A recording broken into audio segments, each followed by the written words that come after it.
அன்பார்ந்த நேயர்களே, கர்த்தராகிய இயேசு கிறிஸ்து இந்த பூமியில் எதற்காக பிறந்தார்? அவர் எதற்காக வாழ்ந்து காண்பித்தார்? அவர் எதற்காக மரித்தார்? அவருடைய உயிர்த்தெழுதலின் காரணம் என்ன? இவைகளுக்கெல்லாம் பதில் காண வேண்டுமா? இதோ உங்களுக்காக நிகழ்ச்சி ஆயத்தம் செய்யப்பட்டிருக்கிறது. வாருங்கள், சேர்ந்து படிப்போம். உங்கள் ஹோப் டிவியில்.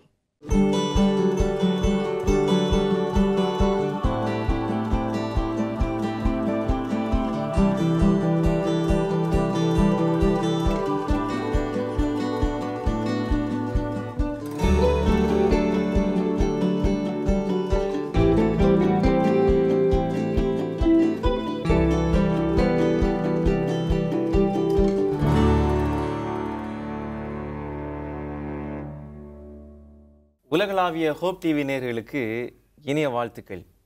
மறுபடியுமாக 28 மூல உபதேசங்கள் நிகழ்ச்சியின் வழியாய் சந்திப்பதில் மிகுந்த மகிழ்ச்சி அடைகிறேன்.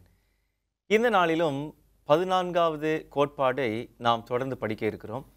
இந்த வேளையில் இந்த நிகழ்ச்சியை சிறப்பிக்கத்தக்கதாக வந்திருக்கும் போதகர் சார்ல்ஸ் அவர்களையும் போதகர் ஜாஷுவா அவர்களையும் வரவேற்று நாம் நிகழ்ச்சிக்குள்ளாக போகலாம். வாங்க. பாஸ்டர் சார்ல்ஸ் தோத்திரம். பாஸ்டர் சங்கர் தோத்திரம். உங்களை மீண்டுமாக இந்த நிகழ்ச்சியின் வழியாய் சந்திப்பதில் மிகுந்த சந்தோஷம். பாஸ்டர் சார்ல்ஸ், உங்களுக்குரிய முதல் கேள்வி, விசுவாசிகளின் மத்தியில் உண்டாகக்கூடிய ஒற்றுமையினால் சபைக்கு வருகிற நன்மைகள் என்னென்ன? சபைக்கு வருகிற நன்மைகள் ஏராளம் என்று நாம் பார்க்கிறோம். அதில் குறிப்பாக நம்ம பார்க்கும்பொழுது ஒற்றுமையாக இருக்கும் பொழுது அந்த ஒற்றுமையாக இருக்கும் தேவனுடைய பிள்ளைகள் மத்தியில் சந்தோஷம் வருகிறது, சமாதானம் வருகிறது. அவர்கள் எல்லாவற்றையும் இணக்கமாக செய்யக்கூடிய ஒரு மேன்மையை அவர்கள் பெற்றுக்கொள்கிறார்கள் என்று சொல்லி நாம் பார்க்கிறோம். அதுலேயும் குறிப்பாக நம்ம பார்க்கும்பொழுது ஒற்றுமையாக இருக்கும்பொழுது ஆண்டவருடைய பலனை தேவனுடைய பிள்ளைகள் அதிகமாக என்ன பண்ணுறோம்? தரித்து கொள்ளுகிறோம். அப்படின்னா ஆவியானுடைய அனுகிரகம் அதிகமாக கிடைக்குது. ஆண்டவருடைய வேலையை இன்னும் அதிக உத்வேகமாக நம்மளால் செய்ய முடியும்.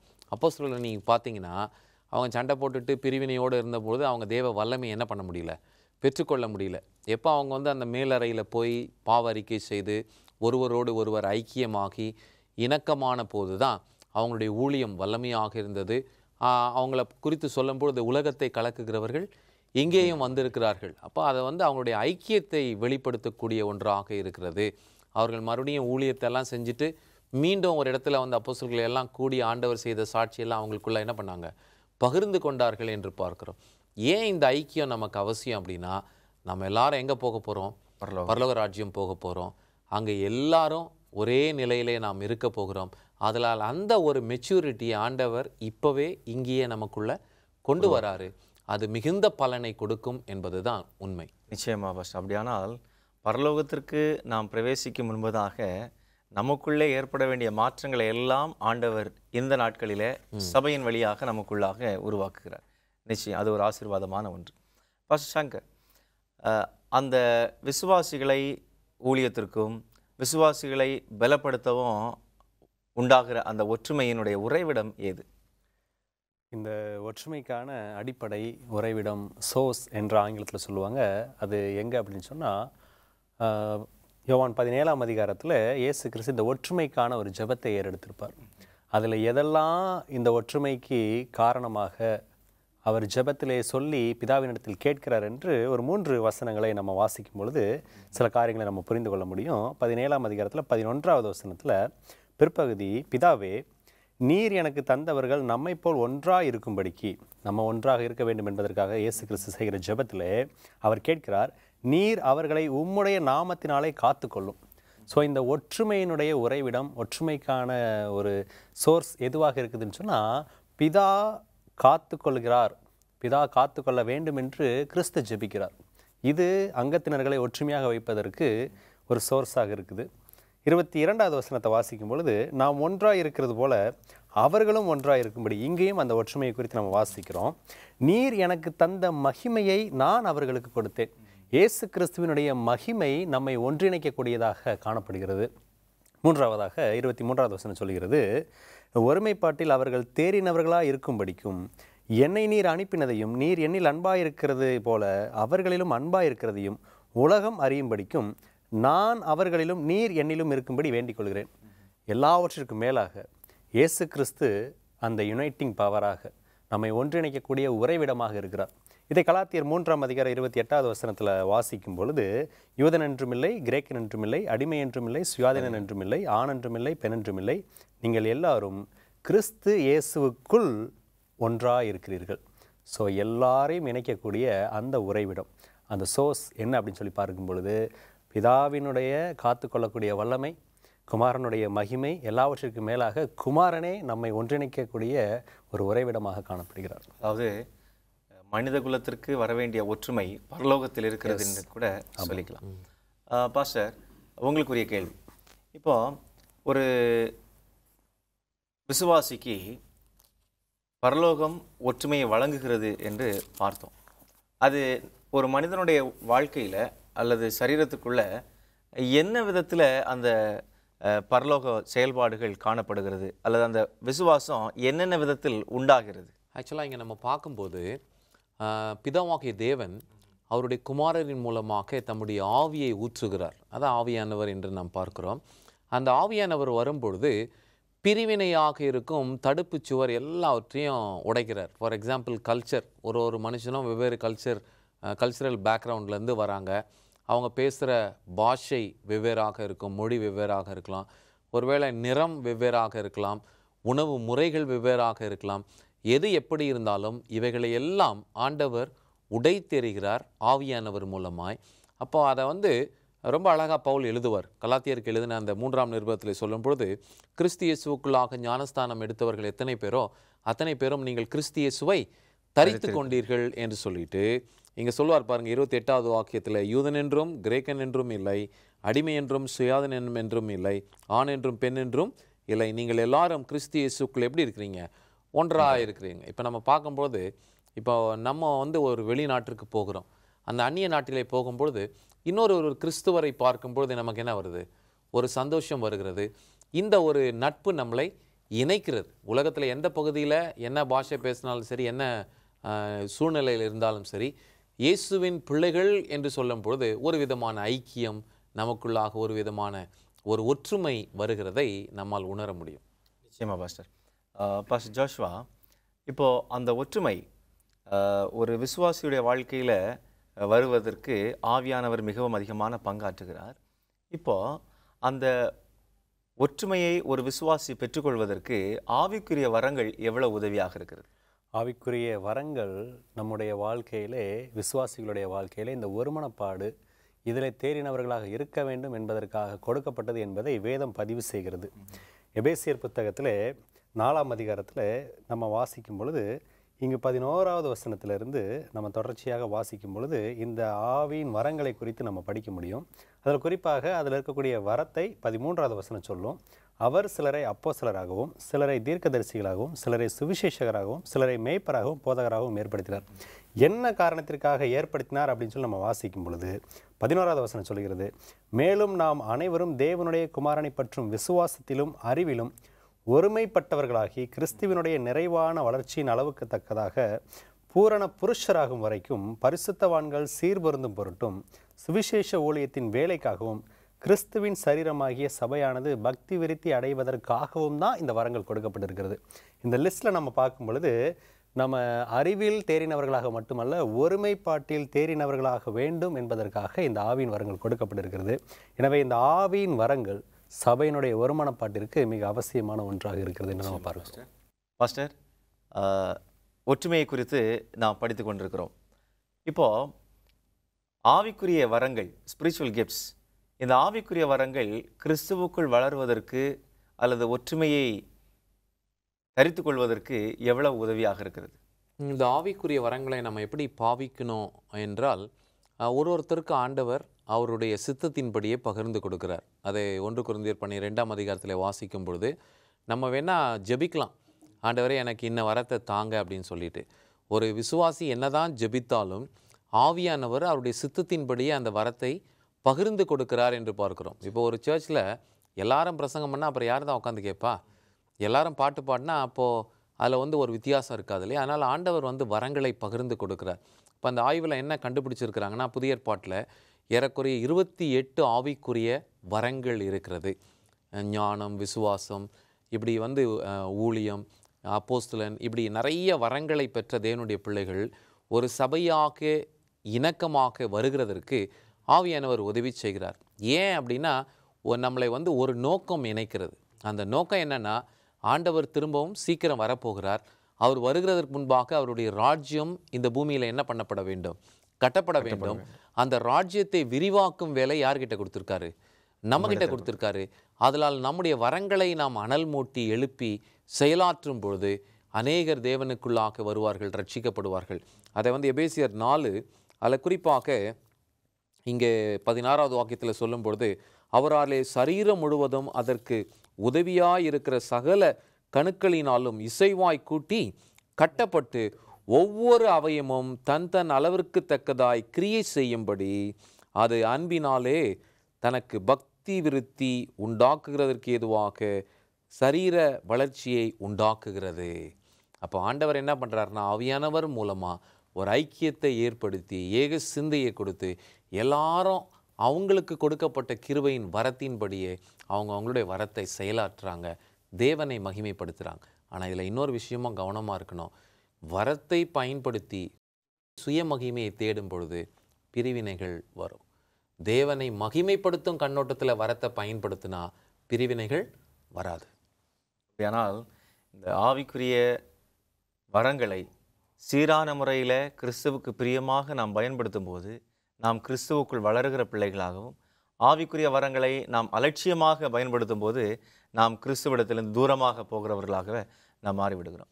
பாஸ்டர் ஜாஷுவா, இப்போது இந்த ஆவியிலிருந்து இந்த உருவாகிற இந்த ஒற்றுமையில் வேறு என்னென்ன விதங்களில் ஒரு ஆத்துமா வளர்ச்சியை பெறுகிறது அல்லது ஒரு மனுஷன் ஆவிக்குரிய வளர்ச்சி அடைகிறான்?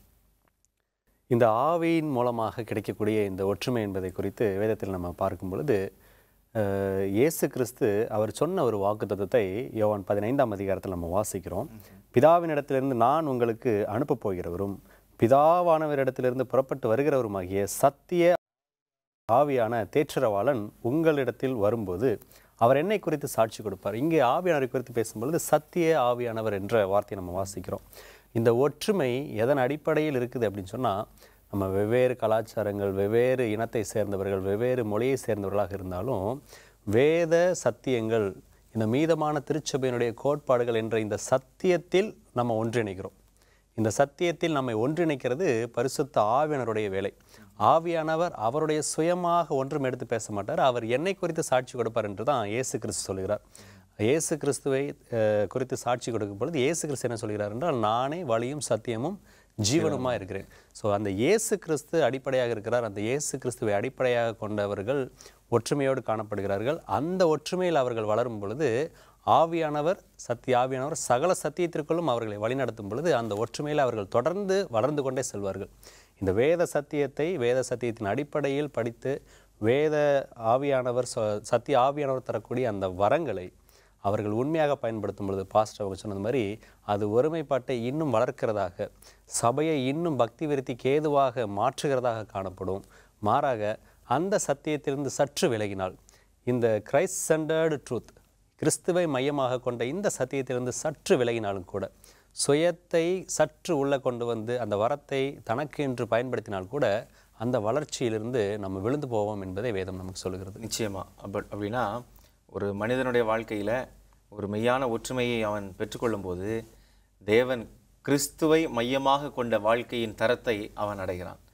பாஸ்டர் சார்ல்ஸ், இப்போது புதிய ஏற்பாட்டு காலத்தில் நமக்கும் தேவனுக்கும் இடையிலான அந்த அன்பை ஆண்டவர் எப்படி பிறருக்கு பிரதிபலித்து காண்பிக்க அவர் நம்மை அழைக்கிறார்? சபையின் மூலமாக தான். ஏன்னா மலைப்பிரசங்கத்தில் ஆண்டவர் சொல்லும் பொழுது, நீங்கள் உலகத்திற்கு என்னவா இருக்கிறீங்க? ஒளியாக இருக்கிறீர்கள். அந்த ஒளி என்பது ஆண்டவர் கொடுத்த வார்த்தையில் தான் நமக்கு கிடைக்கிறது. அந்த வார்த்தையை சபை பிரதிபலித்து வாழும் பொழுது அதை யார் பார்க்குறா? உலகத்தார் பார்க்குறாங்க. உலகத்தார் பார்க்கும்பொழுது இப்படி அன்பு நிறைந்த ஒரு கூட்டமா, இப்படிப்பட்ட ஒரு இடத்துல தான் நம்ம இருக்கணும். ஏன் அப்படின்னா இது ஒரு அன்பில்லாத உலகம், அன்பான தேவன், அன்பில்லாத உலகம். ஆனால் அதில் ஆண்டவர் அன்புள்ள ஒரு சபையை என்ன பண்ணியிருக்கிறாரு? ஏற்படுத்தி இருக்கிறார். எல்லாரும் ஏக சிந்தை உள்ளவர்களாக இருந்து ஒருவரை ஒருவர் பராமரிக்கிறது. இப்போ ஒரு சர்ச் மெம்பர் சிக்காயிட்டார், அவரை போய் விசிட் பண்ணி பார்த்து சபையாரெல்லாம் அவருக்கு தேவையானதெல்லாம் செய்யும் பொழுது பக்கத்து பெட்டில் இருக்கிற புறஜாதியார் பார்க்கும்போது என்ன நினைப்பாங்க? வந்துட்டு போனது யாருங்க? அவங்க சொந்தக்காரா? இல்லை, இவங்க வந்து எங்களுடைய சர்ச் மெம்பர்ஸ், நாங்கள் எல்லாம் ஒரே சபைக்கு போகிறோம் அப்படின்னு சொல்லும்போது அவங்களுக்கு ஒரு ஆசை உண்டாகும். இப்படி நமக்கு யாரும் உறவினர்கள் இல்லையே, இவங்க விசுவாசத்தின் அடிப்படையில் இவ்வளோ ஐக்கியமாக இருக்கிறாங்களே, அப்படின்னா நம்மளும் சர்ச்சுக்கு போவோம் அப்படின்ற ஒரு ஈர்ப்பு மற்ற ஒரு புறஜாதியானுக்கு வருகிறது இல்லையா? அப்போ ஆண்டவர் ப்ராக்டிக்கலாக அவருடைய திருச்சபை என்ன பண்ணுறார் அப்படின்னா, மற்றவர்கள் ஈர்க்கக்கூடிய ஒரு காந்தமாக நம்மளை என்ன பண்ணுறாரு, பயன்படுத்துகிறார் என்பதை நாம் பார்க்கிறோம். நிச்சயமா. அப்போது தேவனுடைய அன்பை சபையின் மூலமாக நமக்கு நாம் உலகத்திற்கு வெளிக்காட்ட அவர் நம்மை அழைக்கிறார். இப்போ அந்த அன்பை காட்டுவதில் பிறருக்கு நமக்கும் தேவனுக்கும் உள்ள அந்த அன்பை காட்டுவதில் சங்கர் அன்பை காட்டுவதில் உண்மையான அன்பை காண்பிப்பதற்கு அல்லது கிறிஸ்து நம்மை நேசித்தது போல நேசிக்க அது ஒரு சாத்தியமான ஒன்றா? கிறிஸ்துவை போல என்ற வார்த்தை வந்துட்டாலே நிறைய நேரத்தில் நம்ம என்னால் எப்படி முடியும் இயேசு கிறிஸ்து அவர் செஞ்ச மாதிரி என்னால் செய்ய முடியுமா அப்படின்ற ஒரு ஸ்டேட்மெண்ட்டு தான் எல்லா கிறிஸ்தவர்களும் சொல்லுவாங்க. எதுவாக இருந்தாலும் அவர் ஆண்டவர், அவர் எல்லா சோதனையிலையும் சகித்தார் சொல்லும் பொழுது அவர் ஆண்டவர் அப்படின்னு சொல்லுவாங்க. ஆனால் ஆண்டவராகி இயேசு கிறிஸ்து சொல்லுகிறார், என்ன சொல்கிறார் அப்படின்னு சொன்னால், பவுலார் மூலமாக நமக்கு எழுதி கொடுக்குறார், என்னை பலப்படுத்துகிற கிறிஸ்துவினாலே எல்லாவற்றையும் செய்ய எனக்கு பலன் உண்டு. என்னென்ன விஷயத்தெல்லாம் ஆண்டவர் செய்ய சொல்லியிருக்காரோ அதை நம்ம செய்ய முடியாதுன்னு நினச்சோம்னா அது நம்ம ஆண்டவரை விசுவாசிக்கலை என்பதற்கான ஒரு அடையாளம். ஆனால் எப்படி செய்ய முடியும் அப்படின்னு சொல்லி யோசிக்கும் பொழுது இயேசு கிறிஸ்து ஒரு வசனத்தை நமக்கு சொல்கிறாரு. யோவான் 12ஆம் அதிகாரத்தில் 32வது வசனம் சொல்கிறது, நான் பூமியிலிருந்து உயர்த்தப்பட்டிருக்கும் போது எல்லாரையும் என்னிடத்தில் இழுத்து கொள்ளுவேன் என்றார். இன்னைக்கு இயேசு கிறிஸ்துவை குறித்த தியானத்தில் கல்வாரியினுடைய அனுபவம் மையமானதாக காணப்பட வேண்டும். அந்த சிலுவையில் உயர்த்தப்பட்ட இயேசு கிறிஸ்து, நமக்காக மரித்த அந்த இயேசு கிறிஸ்து தான் இம்பாசிபிளை பாசிபிளாக மாற்றுறார். எப்படி இயேசு கிறிஸ்துவை போல நேசிக்க முடியும்னா, நான் ஒன்றுமே செய்யல ஆண்டவருக்கு, எனக்காக அவர் அந்த உயர்த்தப்பட்ட அந்த சிலுவையில் அவர் உயர்த்தப்பட்டு எனக்காக மரித்தார் என்று நினைக்கும் பொழுது கிறிஸ்து என்னை நேசித்தது போல என்னால் நிச்சயமாக மற்றவர்களை நேசிக்க முடியும். பாஸ்டர், ஒற்றுமையை குறித்து நாம் பேசி வருகிறோம். இப்போது ஒற்றுமையில் அன்பு பிரதானமானது. இப்போது இயேசு நேசித்தது போல அந்த நேசத்தை நாமும் வெளிப்படுத்த வேண்டும். இப்போது ஒரு மனுஷனுக்கு இயலாத தன்மை, அவனால் அன்பே செலுத்த முடியல, அன்பிற்கு அகராதியே அவனுடைய வாழ்க்கையில் இல்லை அப்படின்ற ஒரு மனுஷனுக்கு உதவுவது யார்? எப்படி அவனால் முடியும்? ஆவியானவர் உதவி செய்கிறார் என்று நாம் தொடர்ந்து படித்து கொண்டு வருகிறோம். ஆனால் இது கொஞ்சம் ப்ராக்டிக்கலாக நம்ம பேசுவோமே. இப்போ ஒரு குழந்தை இருக்குது, குழந்தை கையில் வந்து ஒரு பொருளை நம்ம கொடுக்குறோம். அதை வந்து அது பெற்றுக்கொள்ளும்பொழுது சந்தோஷப்படுது, ரொம்ப சந்தோஷப்படுது, ரொம்ப சிரிக்குது, நம்மளை ஏற்றுக்கொள்ளுகிறது. ஆனால் அதே குழந்தை கையிலிருந்து அந்த கொடுத்த பொருளை நாம் எடுக்க நினைக்கும் பொழுது அதுக்கு விடுற என்ன இல்லை, மனதில். சில நேரத்தில் அதை பிடுங்கும் பொழுது அதை குழந்தை என்ன ஆக ஆரம்பிக்குது, அழ ஆரம்பிக்குது என்று பார்க்கிறோம். இப்போ இதில் என்ன நாம் பார்க்கிறோம் என்றால், இந்த பூமியிலே பிறக்கிற ஒவ்வொரு மனுஷனும் சுயநலம் நிறைந்தவனாக இருக்கிறபடினால் அவனுக்குள்ள என்ன இல்லை, அந்த ஒரு ஐக்கியத்தை உடனடியாக வெளிப்படுத்த முடியாது. எல்லாம் எனக்குன்னு வேணும்னா நம்ம என்னவா இருக்க முடியாது, ஒற்றுமையாக இருக்க முடியாது. ஆனால் பவுல் ரொம்ப அழகாக சொல்கிறார். ரோமர் 5ஆம் அதிகாரம் 5வது வாக்கியத்தில் சொல்லும் பொழுது, மேலும் நமக்கு அருளப்பட்ட பரிசுத்த ஆவியினாலே தேவ அன்பு நம்முடைய இருதயங்களில் ஊற்றப்பட்டு இருக்கு. அப்படின்னா இந்த அன்பு என்பது ஏதோ பூலோகத்தில் மனுஷன் போய் ஏதோ படிக்கிறதுனால கற்றுக்கொள்ளுகிற ஒரு விஷயம் அல்ல. தேவ ஆவியானவர் ஊற்றப்படும் பொழுது தேவ அன்பு நம்முடைய இருதயத்தில் ஊற்றப்படுகிறது. இதை வந்து தியாலஜி கிளாஸ் எனக்கு வந்து நிஷிகாந்த் போர்கே அவர்கள் எடுத்தார்கள். எப்பவுமே கேள்வி கேட்பாங்க, அன்பு எங்கேருந்து வருது அப்படின்வார். பூமியிலேருந்து வருதா இல்லை மனுஷனுக்குள்ளாருந்து தானாக வருதா அப்படின்னு கேட்பார்.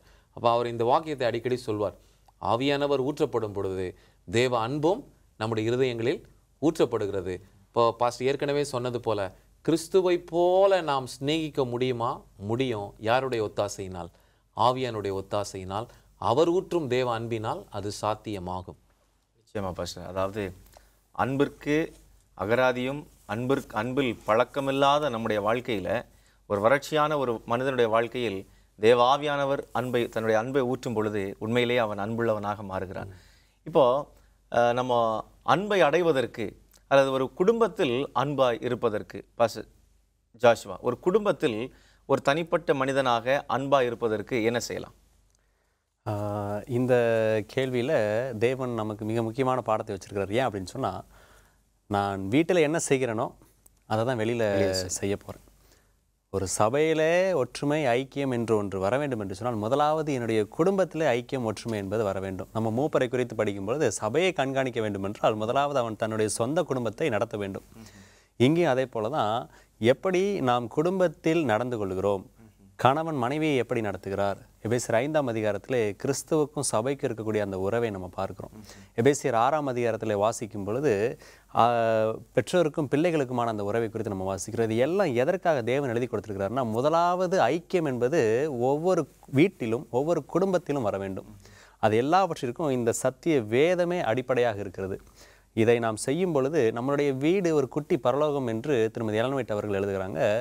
அந்த பரலோகத்தினுடைய மாதிரியாக குடும்பத்தை கட்டமைக்கும் பொழுது இந்த குணாதிசயம் சபைக்கு, ஒவ்வொரு குடும்பங்களும் சேர்ந்தது தான் சபை குடும்பம்.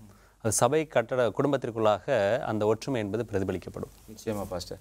பாஸ்டர் சார்ல்ஸ், ஒரு தனிப்பட்ட மனிதனாக பிரிவினையை எப்படி தவிர்க்கலாம்? மனிதன் தனித்து இருக்கிறதை ஆண்டவர் விரும்புகிறதில்லை, தனித்து போகிறதையும் ஆண்டவர் விரும்புகிறதில்லை. நாம் எல்லாரும் ஒற்றுமையாக இருக்கணும் அப்படின்றத ஆண்டவர் விரும்புகிறார்.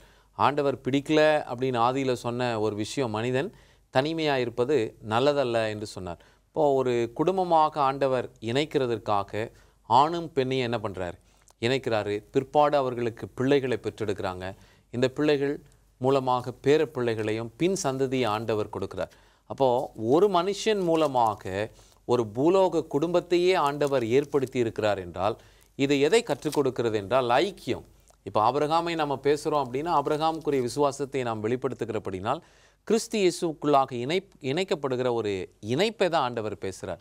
அதனால் எந்த ஒரு சூழ்நிலையிலும் மனுஷர்களாகிய நாம் பிரிந்து போகிறதற்கு ஏதுவாகவோ அல்லது தனித்து இருக்கிறதற்கு ஏதுவாக நாம் விரும்பக்கூடாது. அதை ஆண்டவர் அங்கீகரிக்கிறதில்லை. அது ஆபத்து வேறு. பாஸ்டர் ஜாஷ்வா, இப்போ ஒரு சபையாக குலைந்து கிடக்கும் ஒற்றுமையை சரி செய்து மீண்டுமாக ஒற்றுமையை உருவாக்குவதற்கு என்ன செய்யலாம்? ஒரே ஒரு ஆலோசனை தான். என்ன அப்படின்னு சொன்னால், எந்த நோக்கத்திற்காக தேவன் நம்மை அழைத்தார் என்பதை நினைத்து பார்க்க வேண்டும். தேவன் நம்மை அழைத்தது அவருடைய ஊழியத்திற்காக.